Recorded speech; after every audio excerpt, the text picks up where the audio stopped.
19 अभी मार्च को 19 मार्च 2026 को प्रारंभ होने जा रही है। 9 दिन की पूरी नवरात्रि है, जो कि अपने आप में एक शुभ संकेत कहा जाना चाहिए।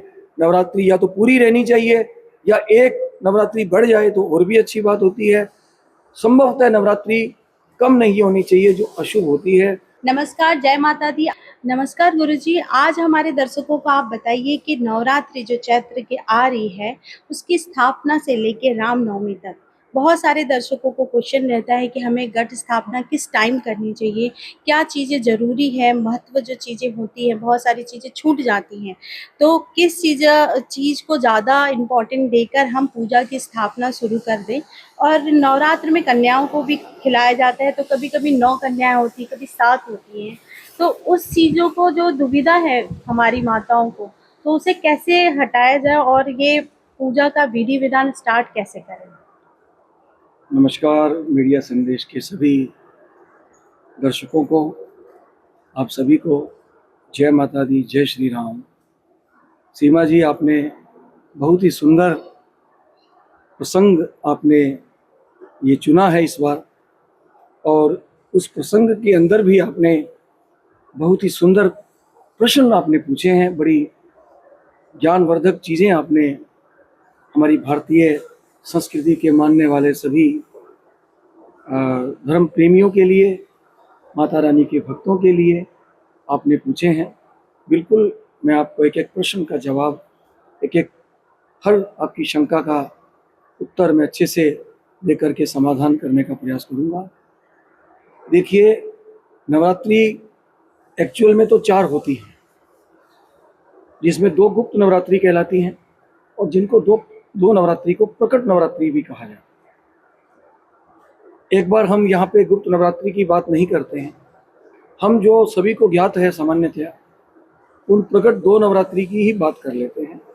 तो उसमें से पहली प्रकट नवरात्रि है चैत्र नवरात्रि, जो चैत्र के महीने की वजह से उसका नाम है, लेकिन एक्चुअल में उसको वासंतिक नवरात्रि बोला जाता है, क्योंकि वसंत का समय चल रहा है इस समय, जी।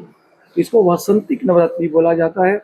और दूसरी का नाम है आश्विन नवरात्रि, वो उसके महीने के हिसाब से एक जनरल नाम है आश्विन, क्योंकि आश्विन के अपने हिंदी सनातनी महीने के हिसाब से वो सब सनातन परंपरा के हिसाब से आश्विन महीना रहता है।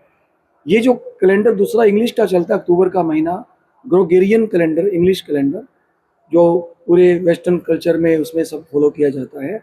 और हम यहाँ एक व्यवहार के हिसाब से हम भी उसको यहाँ जनवरी से लेके फरवरी मार्च इस तरह महीने लेते हैं, अक्टूबर नवंबर दिसंबर, लेकिन वो ग्रोगेरियन गणना है, बाहर के लिए उपयुक्त है।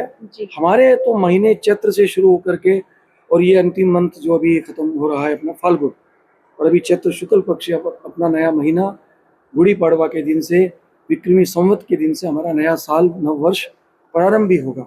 तो दूसरी जो नवरात्रि बता रहा था वो कहने के लिए आश्विन नवरात्रि होती है, परंतु उसका शास्त्रोक्त शास्त्रीय नाम जो है वो है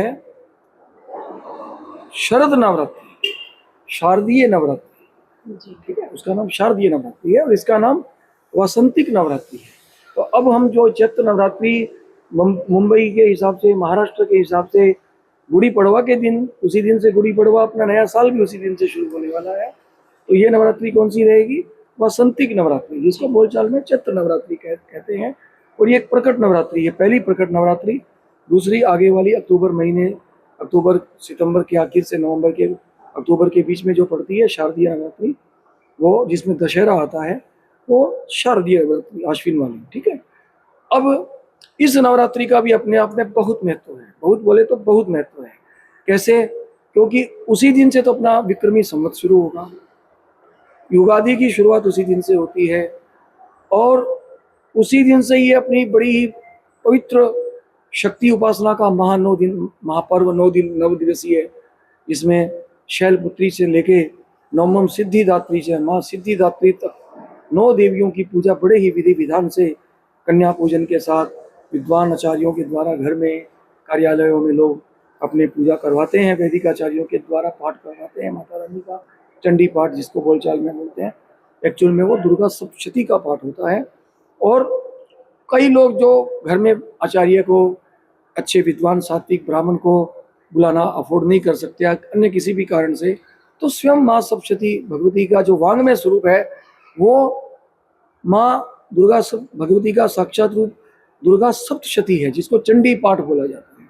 तो लोग आपके जैसे श्रद्धालु लोग भगवती के उपासक स्वयं भी वो पाठ करते हैं, जिसमें 13 अध्याय होते हैं और 700 श्लोक। गीता की तरह इसमें भी पूरे 700 श्लोक होते हैं।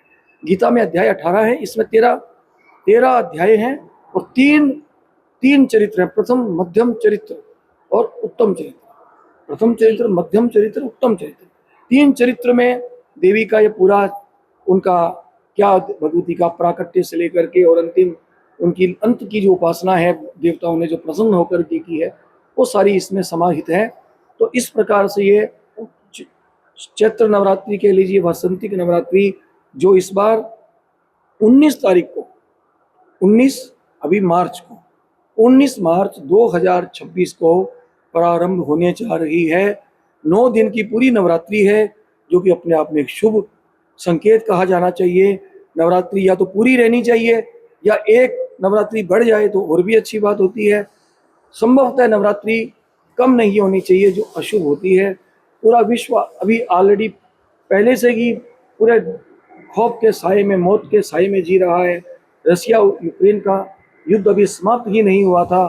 अमेरिका और इसने मिलकर के इजराइल ने इराक के ऊपर, ईरान के ऊपर बड़ा भयंकर युद्ध शुरू कर दिया है। आज कल 11 दिन बीत चुके थे, आज 12वां दिन है।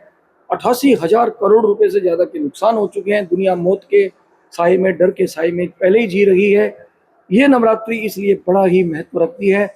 हमें भगवती से, माँ से प्रार्थना करनी है। इस तरीके से कलश स्थापना से लेकर अंतिम 9 दिन की उपासना और उसका नवरात्रि का उत्थापन स्थापना के बाद 9वें दिन इस तरीके से करना है कि सारी आसुरी शक्तियों का नाश हो जाए, समूल नाश हो जाए और पूरे विश्व में सुख शांति आ जाए। कन्याओं का अष्टमी या नवमी जो अपनी कुल परंपरा से होती है उसके मुताबिक हमने कन्याओं का पूजन करना है। उनको बढ़िया दिव्य दिव्य प्रसाद भोजन महाप्रसाद बना करके सीरा, हलवा, खीर, पूरी जो जो अपनी कुल परंपरा में चलता है उनका पूजन करके, चरण स्पर्श करके, उनको दिव्य दिव्य वस्तुएं जो आपकी शक्ति में है दे करके उनका आशीर्वाद लेना है। साक्षात देवी का रूप वो छोटी कन्याएं 11 वर्ष से 9 वर्ष तक की उम्र की कन्याएं ही कंजक कहलाती हैं, कुमारिकाएं कहलाती हैं, वही माँ का रूप कहलाती हैं। यथासंभव 9 कन्याएं होनी चाहिए। एक भैरव जी का स्वरूप बच्चा भी छोटा होना चाहिए।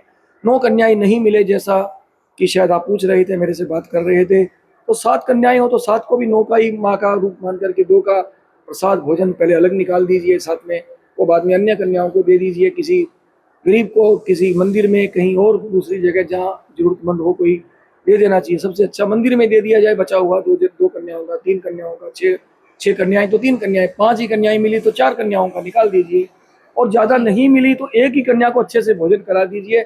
उसी में ही प्रथमम शैलपुत्रीम च, द्वितीयम ब्रह्मचारिणी, तृतीयम चंद्रघंटेति, कुष्मांडेति चतुर्थकम, पंचमम स्कंदमातेति, षष्ठम कात्यायनीति च, सप्तमम कालरात्रीति, महागौरीति च, अष्टमम नवमम सिद्धिदात्री च, नव दुर्गा पर कीर्तिता। यानी उस एक ही कन्या में 9 देवियों का रूप मान करके शैलपुत्री से लेकर के सिद्धिदात्री तक की 9 कन्याओं का भावना ऐसी करके कि 9 देवी इस एक कन्या के अंदर ही विराजमान हैं, उनका विधि विधान से पूजन करके एक बालक मिल जाए भैरव जी के रूप में तो साथ में उसका भी कर लें। बच्चा नहीं मिले, स्कूल वगैरह के कई आजकल परीक्षाओं का समय रहेगा तो ना भी मिले तो कोई बात नहीं, उसके लिए अलग भोजन प्रसाद परोस दिया जाए, वो बात दे दिया जाए मंदिर में, या किसी ब्राह्मण को, या किसी ब्राह्मण कन्या को, या बच्चे को, दूसरे को। इस तरह से उसका ऑप्शन है अपने पास। तो लेकिन वो उनका पूजन करके भोजन करवाने के पश्चात ऐसी उनसे प्रार्थना करिए, माँ हमें आशीर्वाद दो, ना सिर्फ हमारे ही घर में सुख शांति आए, हमारे ही घर के सभी त्रिताप, दैहिक दैविक भौतिक त्रिताप दूर हो जाए, अपितु पूरे विश्व जो डर के साए में, मृत्यु के साए में, खौफ के साए में जी रहा है, सबको ये डर लग रहा है कि न जाने अगले ही पल क्या होगा। न जाने भारत में भी जो अभी तक भगवती माता रानी की कृपा से ही, हमारे ठाकुर कृष्ण कन्हैया की कृपा से ही अभी तक एकदम सुख शांति में अच्छा जीवन सभी लोग जी रहे हैं, आनंद पूर्ण, कोई ऐसी दिक्कत वाली बात अभी तक नहीं है। परंतु जब युद्ध छिड़ते हैं तो उस युद्ध की विभीषिका इतनी विभत्स होती है, इतनी खतरनाक होती है कि वो कब जलती जलती आग की लपटें अपने कंट्री तक, अपने देश भारतवर्ष तक भी पहुंच जाने कारणों से 100 गुटबाजी होती है युद्ध के अंदर, तो हमें हमारे भारतवर्ष में ये ऐसा कोई डर का माहौल आगे आने वाले 10-20 दिन, महीनों में, अगले महीने में ऐसा ना बने। माता रानी इतनी कृपा करना, और पूरे विश्व में जहाँ जहाँ ये लड़ाई चल रही है उन सबको सद्बुद्धि दो, और ये जो है लड़ाई को जल्दी से जल्दी वहाँ शांत करवाओ, सबके जीवन की रक्षा करो, सबको सुख शांति दो, समृद्धि दो। ऐसी प्रार्थना उस कन्या से, या एक कन्या हो या 9 हो, उनसे भी करें। और पाठ पूजा डेली अपनी जब करें आप भगवती की उपासना, तो 9 दिन तक खूब उनसे प्रार्थना करें।